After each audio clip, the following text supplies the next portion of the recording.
Aí tem a pergunta do Fast Fashion. Vou conseguir agora fazer sua pergunta. A Fast mandou várias vezes essa, que tem a ver, eu tava aguardando aqui, porque tem a ver com essa conversa. Pede pro Renato falar aqui qual dica tem para quem quer acumular, ter e proteger os seus bitcoins só tendo o celular e sem compra aí eu vou, perdoe meu inglês. Sem comprar hard wallet. Hardware wallet. Sem wallet, comprar uma hardware wallet. Já que a maioria dos celulares não tem computador você e pode não gerar. computador. Tem tutorial no Bitcoinheiros pra tudo. Chega lá, bote Bitcoinheiros tutorial. Tem tutorial pra tudo. Tudo. Tem um tutorial de você com celular velho. Inclusive, até com cartão de memória, se você não quiser nunca mais que o celular acesse a internet. Você cria endereços, você assina a transação, tudo com o Blue Wallet. Tem lá, tutorial Blue Wallet Bitcoinheiros, você acha. Se você quiser um pendrive, a forma mais segura até do que celular, de você fazer isso, é um tutorial que tem no Bitcoinheiros de pendrive, mas lá tem pendrive, mas você não precisa botar no pendrive, pode botar no cartão de memória se você preferir. Pendrive de Tails com Electrum. Isso aí, meu irmão, é padrão ouro, pra você fazer uma assinatura e gerar endereços offline. Isso aí é absolutamente seguro, porque o que nunca teve na internet não tem como ser hackeado, não é isso? Perfeito. E aí veio a pergunta que aí eu acho que faz total sentido, já que a gente está falando de uma coisa que é não ser hackeado, não ser encontrado. É isso. Só fazer uma parte. Tá. Um dos aspectos essenciais da polícia brocar em sua casa e não tomar o seu dinheiro. Não ser, como é o nome do cara lá, do Glideson lá, que perdeu 500 bitcoins para a Polícia Federal. Você não ser o Glideson significa você botar uma passphrase. Você pode guardar as 12, as 24 palavras, não tem problema nenhum. Só que além dessas palavras, o ideal é que você coloque uma passphrase que seja fácil de você gravar. Que mesmo encontrando as palavras, mesmo você guardando as palavras online, mesmo você escrevendo na parede de sua casa, você precisa de uma outra senha que não está na internet. E é fácil, você pode, por exemplo, inclusive deixar dicas na sua casa. Por exemplo, nosso primeiro telefone, o telefone da casa de minha avó. Se você chegar para sua mãe, para seus irmãos e disser o telefone da casa de minha avó da infância, ou era o número da nossa primeira casa, ou era o nome do nosso primeiro cachorro, isso é informação não dicionarizada, que as pessoas íntimas de você vão saber, e as pessoas que não são íntimas vai demorar bastante tempo para descobrir, não é isso ou não? Boa. É o CPF, é o CNPJ da nossa primeira empresa, não é isso? É o nome de solteira da nossa avó, uma coisa assim que é muito difícil, isso não tá na internet facilmente, não é isso ou não? Sim. É o número da casa de nossa avó da época que a gente nasceu, né? Essa é até interessante, porque de repente vai, né? E gente velha geralmente esquece o recente, não o antigo, né? E a gente... chegar qualquer pessoa e disser assim, qual era o telefone da época que você nasceu de sua casa, o cara sabe, né? Sabe, eu mesmo sei. Pois é, mas os outros você não sabe, aquele você sabe, né? O telefone da casa de sua avó quando você era guri, não é isso? Exatamente. Essa é boa. E isso é bom, né? Porque de repente vai... Não, os seus parentes sabem, não é só você. E você e seus parentes sabem, não é isso? E vai que acontece alguma coisa com você. Você pode estar aqui, de repente tá aqui conversando aqui, pum, cai um avião. Não, e também não pode aqui ter em cima da gente. Não pode ter um papel em cima da mesa que o cara encontra e te rouba, né? Não, perfeito, mas isso é uma coisa que a sua família pode de repente pegar esse dinheiro lá na frente, né? Porque, né?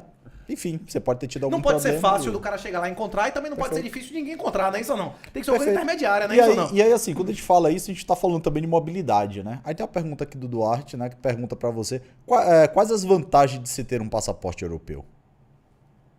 Rapaz, morar na Europa agora é pepino, é barril, não é isso? A vantagem de ter um passaporte europeu é a possibilidade de você manter múltiplas residências. Inclusive o Brasil reconhece que você pode ter múltiplas residências. A questão é que alguns países da Europa, por exemplo a Espanha que eu acabei de mencionar, ele não extradita nacional para países que não extraditam nacional, que é o caso do Brasil. Então se você aprontasse no Brasil, seria um bom lugar para você se esconder, né? E você pegasse o passaporte espanhol, né? Pessoal, inclusive eu dei o exemplo do Batomushi que matou, ele não matou um vagabundo de rua, ele matou atores da Globo, não é isso ou não? É não, que dá um pouco mais de repercussão, não é isso ou não? O quê? E não deu merda nenhuma, ninguém foi preso, não é isso? Então pronto, eu já acabei de dar um exemplo, isso eu já tinha mencionado. A questão é que, tipo assim, além de Portugal, as oportunidades de pessoas morarem na Europa é muito baixa, bicho. A tendência da galera que vai fugir do Brasil é viver em países que só tem, land tax que eles chamam, né, que só tributa as atividades no país, como o Paraguai, né, que se você fizer atividades no exterior, isso não é tributado. Tem mais de 20 países na América Latina. Se você morar num país, ele só lhe tributa no que você produzir de renda ali. Produção no exterior não é tributado. Panamá, tem um monte de países assim, né? Então, tipo assim, se você tem se você, o pessoal chama de viajante permanente, né? Nômade digital. Nômade digital, é uma espécie de viajante permanente. Se você é um cara que tem sua renda em outros países, você mora ali e não paga nada, tá maravilhoso pra você, não é isso ou não? Sim. Eu acho que a tendência nos próximos anos é o pessoal, muita gente no Brasil, inclusive vai buscar residir em outros lugares, inclusive ter residências simultâneas. Você pode ter residência daqui para fins fiscais de alguma coisa e ter outra residência no Paraguai, no Uruguai, em outros lugares, ou ter uma pessoa jurídica que eu faça, né? Essa dica é boa. Agora, a questão do passaporte... Ainda mais que tá aqui na internet. Para efeito fiscal, basta residência. Mas para efeito criminal tem que ser a cidadania, não é isso ou não? Sim. Sim. Novamente, Jairinho, não é isso? Se esse pai do Jairinho tivesse um outro passaporte, o guri tivesse um outro passaporte, outra identidade, ele ia ter um outro lugar que pelo menos ia ter um procedimento judicial para ele devolver o guri, não é isso ou não? Perfeito. De preferência, se fosse um país islâmico, ainda ia ser melhor ainda, que ele ainda ia pra Sharia, diz, não quero ser julgado na Sharia, traga essa mulher aqui, não é isso? Ela ainda ia apanhar, né? Ou não? Ia tomar cacete, não é isso ou não? Porque você casou pela segunda vez, não é isso ou não? O quê? Se fosse um país aí, Arábia Saudita, que nunca extraditou ninguém, era o ideal, não é isso ou não? Mas tem uns países até moderados, muçulmanos, não é isso ou não? Deve ter. Fernando Guimarães pergunta aqui. Pede pra mim, peça a gentileza para o Renato explicar como usar real sintético, porque você falou isso mais cedo, para sabotar o Banco Central para uma criança de 5 anos. A galera pede um negócio da explicação para uma criança de 5 anos. Uma coisa né? complexa. Tipo, como fazer uma bomba atômica tipo pra criança de 5 anos, Renato, né? Como fazer uma bomba... explica pra criança aí fazer essa bomba atômica não, aí. Bomba H. Como fazer uma bomba H pra uma criança de 5 anos, não é isso? Vai lá. Você tem que fazer uma bomba pra iniciar outra, não sei o que, não é isso? Tipo assim, te vira aí, faz um negócio simples. Ó, existem 2 tipos de stablecoins. Existem 2 tipos de tokens que são feitos para simular o valor de fiats, de moedas fiduciárias, beleza? As stables bancárias são aquelas que são lastreadas em depósitos bancários. Por exemplo, eu tenho empresa, eu sou auditado, que eu tenho X créditos no banco ou X T-bills, eu tenho não sei quantos de treasury americano. Se eu tiver 20 ou 30% líquido e 70% em coisas relativamente líquidas até um ano, e eu emitir aquela quantidade de tokens de dólar, as pessoas acreditam que aquilo ali é remissível, não é isso ou não? Porque são dívidas limitadas ao meu patrimônio, não é isso? Então são vale dólar. O problema é que essas stables bancárias, elas são tão boas quanto a qualidade do meu crédito. Se o meu credor não me pagar, eu não tenho como lhe pagar, não é isso? Acabou o game over, você vai tomar cacete. Humilhação, não é isso? Então, dinheiro, uma coisa é você ter dinheiro e a outra é você ter saldo em dinheiro. Uma coisa é você ter reais e a outra é ter saldo em reais. O seu saldo é tão bom quanto a qualidade do crédito do emissor, não é isso? Eu posso escrever um papel aqui lhe prometendo 10 milhões de reais. Se eu não estiver pagando nem 5 reais na conta de luz de minha casa, isso não vale nada, não é isso ou não? Ou não? Isso é stable bancária. A stable bancária é uma coisa tão perigosa quanto você fazer orgia no brega, né? Isso com travesti e tal pisteiro. Por quê? Você não está assumindo apenas o risco da pessoa que você está vendo. Você está assumindo o risco de todo mundo que já fez sexo com aquela pessoa. Você está assumindo o risco dos credores, do governo, risco legal, risco operacional, risco da plataforma onde você está registrado, risco do credor que se decalote, aquela outra empresa quebra, não é isso? Você está riscando que várias pessoas que você nem conhece, né? Beleza? Então, além disso, tem a questão moral. Se você compra uma stable bancária que compra títulos de governo, você está financiando quem? O governo. O governo. Então você está, de qualquer maneira, financiando o seu inimigo, né? Se você considera o governo seu inimigo. O que é o stable algorítmica? Por exemplo, o DAI do MakerDAO. Você pega bitcoins ou qualquer outra colateral que tenha a qualidade do Bitcoin, certo? Super colateralizado, além do que aquilo vale. E você gera, através de contratos de long e short, créditos de dólar. E como é que você garante o valor daquele crédito de dólar? Através do mecanismo de chamada de margem. Se o seu principal diminuir de valor, você vai vender aquilo ali e vai neutralizar para não ter patrimônio negativo. Não é assim que funciona com ações long e short. Se você tiver alavancado e chegar perto do valor, vai ser vendido para que não gere prejuízo para a operadora e nem para o cara que alugou a ação para você, não é isso? Sim. É exatamente dessa maneira que se geram créditos. Esse mecanismo vai gerar ouro sintético, que vai ser mais valioso do que ouro, porque vai ser mais transportável e vai ser mais fácil de você ver que é verdadeiro, inclusive diluindo o valor do ouro, que vai ter mais ouro negociado. Isso vai existir sintéticos, índices sintéticos de fiat, e isso vai diluir como é que chama? Em várias vezes o legacy. Porque as pessoas que negociam ações, mini índice, o cara vai preferir negociar o mini índice que negocia 24/7 sem pagar nenhum imposto, anonimamente, que a amante dele, o filho bastardo dele não consegue pegar, ou ele vai preferir pagar imposto de renda na corretora, pagar custódia, corretagem, e depois o governo, o amante ir lá e tirar. Pelo amor de Deus, né? A Rússia, como a gente conversou no outro papo, né? A Rússia tem 5 mil bombas atômicas e não conseguiu garantir o depósito dela no banco, né? Por sinal, tem até uma pergunta aqui do Marcos Almeida, ou seja, o Marcos deve ter acompanhado esse nosso papo antes. Ele perguntou aqui, e a análise atualizada da guerra da Ucrânia? Tem alguma análise aí? O cenário mudou porque a Ucrânia começou a receber uma série de armas que não tinha recebido antes. Inclusive que os Estados Unidos tinham dito que não ia dar, não é isso? Mudou o cenário porque mudou o nível de apoio. A questão é que os caras continua o cenário macro continua o mesmo. Qual o cenário macro? A guerra está sendo excelente para todos os governos e péssima para todas as populações. O povo da Europa está mais pobre, o povo da Ucrânia está mais pobre, o povo da Rússia está mais pobre, o povo dos Estados Unidos, o povo do mundo inteiro está mais pobre. E os governos estão mais ricos com a desculpa de aumentar o gasto, que é a guerra, e aumentar a repressão aos inimigos, que são os traidores, não é isso? Exatamente, Renato. Exatamente. E essa guerra da Ucrânia, você acha que ela deu um tempo para o Brasil respirar, aquela pressão toda que a gente estava sofrendo há muito tempo atrás, né, da França, climática e tudo mais, esse apoio logístico de alimentação e tudo mais, essa guerra China e Taiwan, essa questão aí de... Porque antes desses problemas, a gente estava com o alvo nas costas, né? Toda a questão climática do mundo, Macron, Biden, todo mundo estava apontando para o Brasil. O que você acha disso? A questão é a seguinte...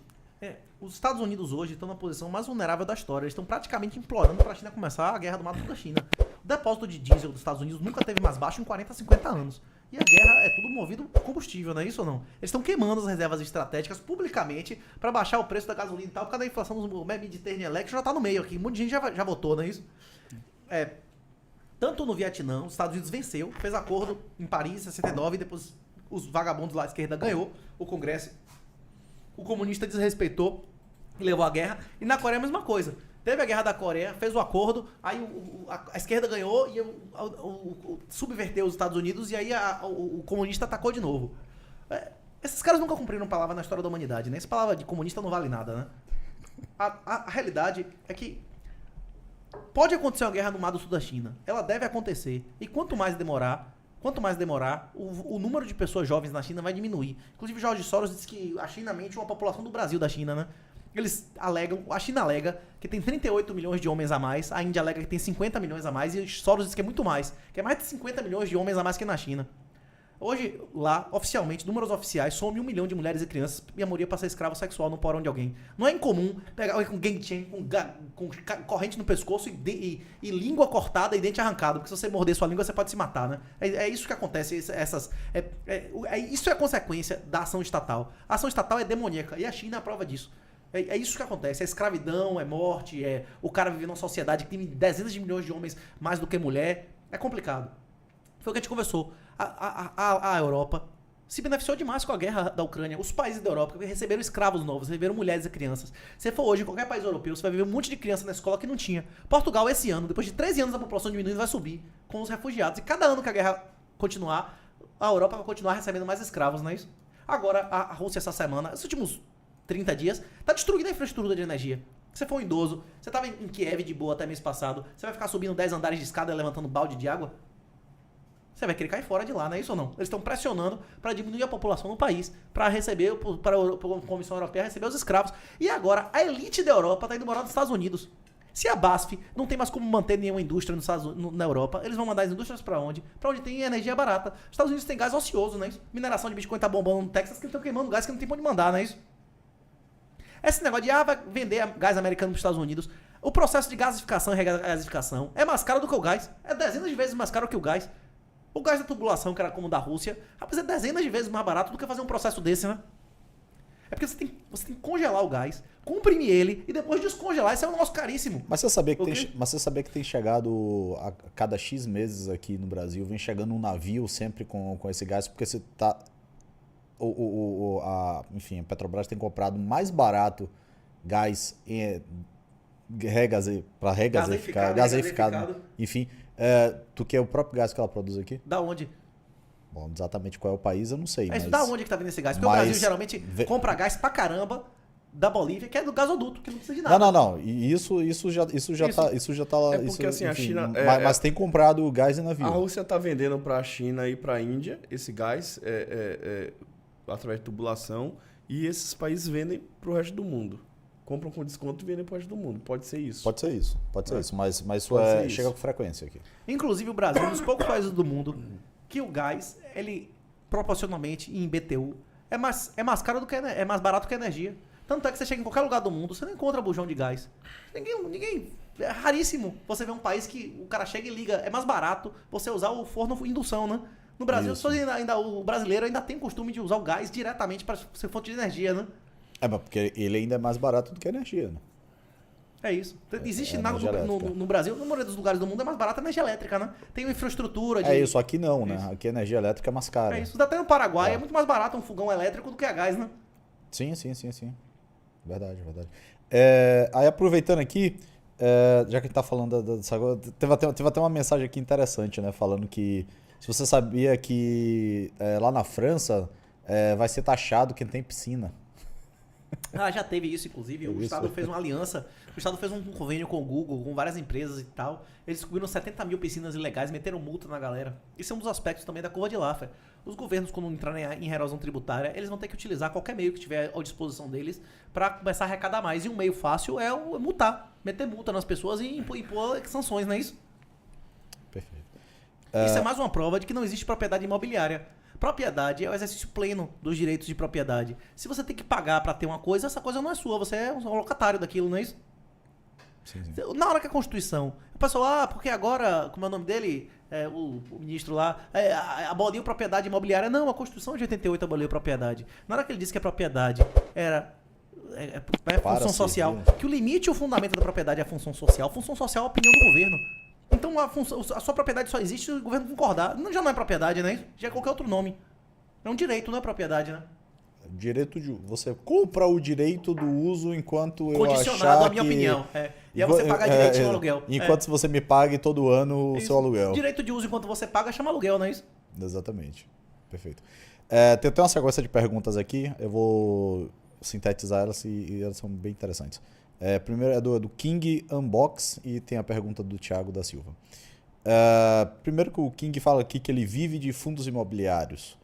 E vive um momento tenso. O Bitcoin não paga dividendos. Aí ele pergunta aqui pra você. Primeiro que ele quer te mandar um abraço, né? Dizer que é fã número 1. Aí você vai brigar aí, viu, King? Porque tem um monte de fã número 1 aqui hoje, viu? Quem é um fã mais número 1 aí? Bota aqui nos comentários. Tinha que ser, como gera interação. Mandar mais satoshis aqui é o fã número 1. Pô, rapaz. O pessoal até disse assim, tem que botar o superchat. Realmente, temos que ativar o superchat. Mandar mais dinheiro é o fã número 1, né? Aí ele pergunta aqui, para desinvestir no Brasil, iremos investir onde? E aí vem a sequência com a pergunta do Thiago. É bom morar em país com moeda desvalorizada, eu tendo moeda forte, tipo Bitcoin ou dólar?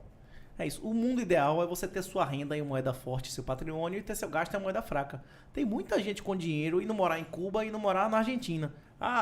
Cuba não tem criminalidade. A criminalidade de Cuba é muito mais baixa que em vários estados americanos.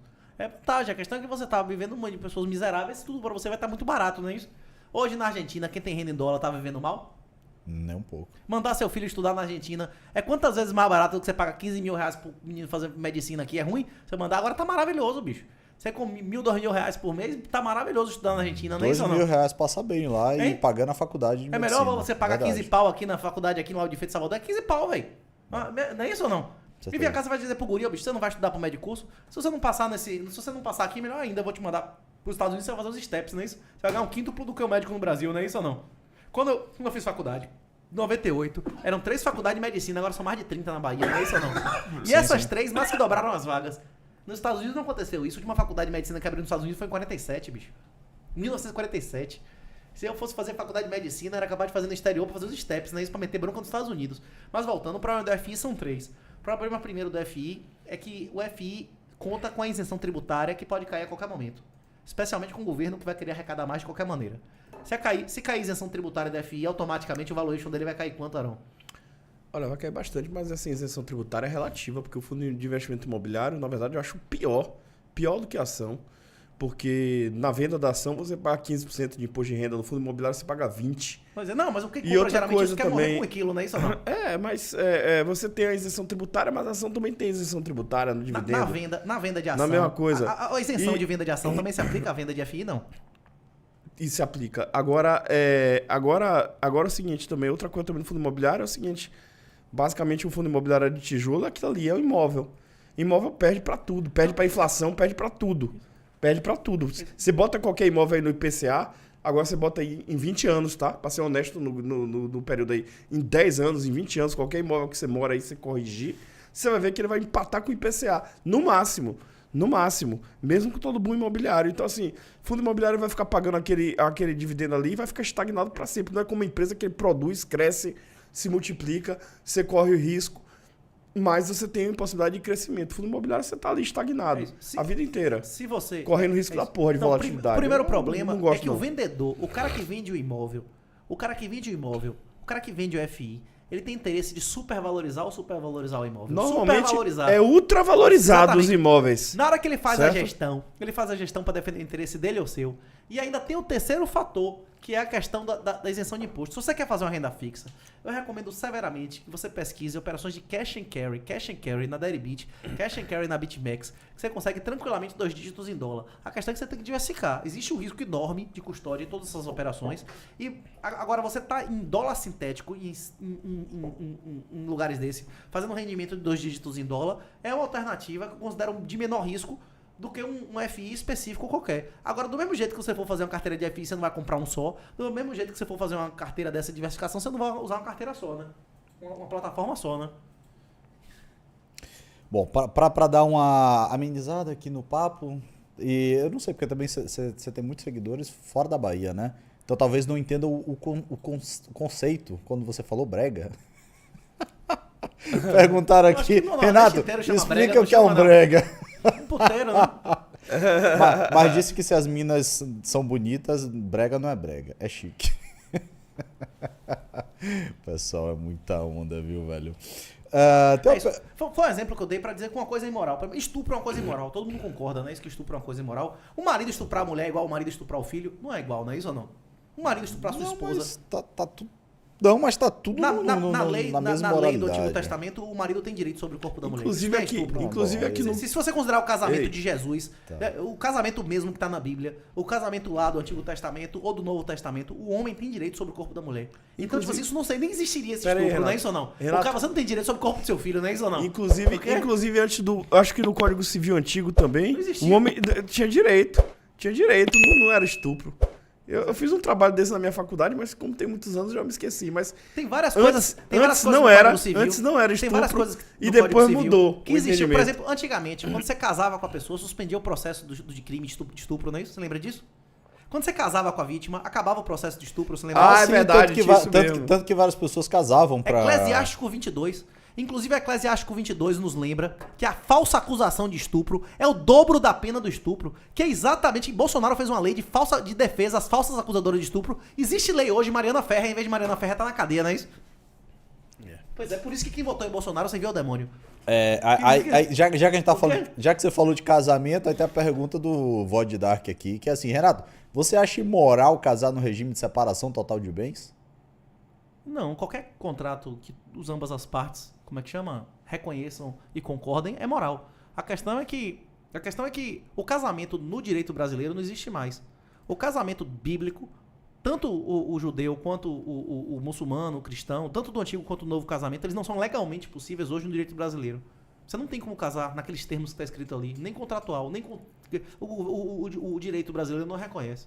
Eu acho que, complementando a resposta do Renato, eu acho que é muito moral você casar no regime de separação total de bens, porque já que o Renato está falando tanto de defender o patrimônio do Estado, então em caso de uma falência, como são duas unidades independentes, dois patrimônios independentes, que não há comunicabilidade entre os dois, no caso de uma falência, de um problema, você tem como jogar o patrimônio para a esposa, né?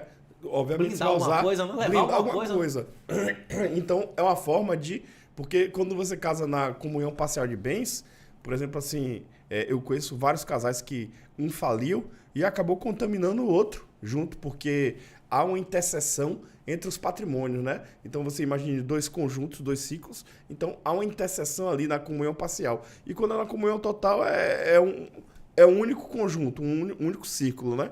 Então, mas essa interseção que há na comunhão parcial de bens, você contamina todo o patrimônio da família. E aí você já vai ter que desenvolver uma nova estratégia que seria de doar para o filho, né? Ou seja, os avós talvez doar para o neto, pular essa geração contaminada, né? Desse casal. Então, separação total de bens seria o melhor regime possível. Foi o que conversou do início da conversa. Esse tipo de coisa Gestão de risco não é só dinheiro, né? Exatamente. Quando você vai pensar se você vai ou não para um pega, né? Se você vai não beber no bar de madrugada, você vai fazer gestão de risco também. Você vai analisando custo e benefício, Sim, não é isso? Claro. Isso é uma gestão de risco, não é isso? Depende muito. Não existe uma resposta universal para tudo, né?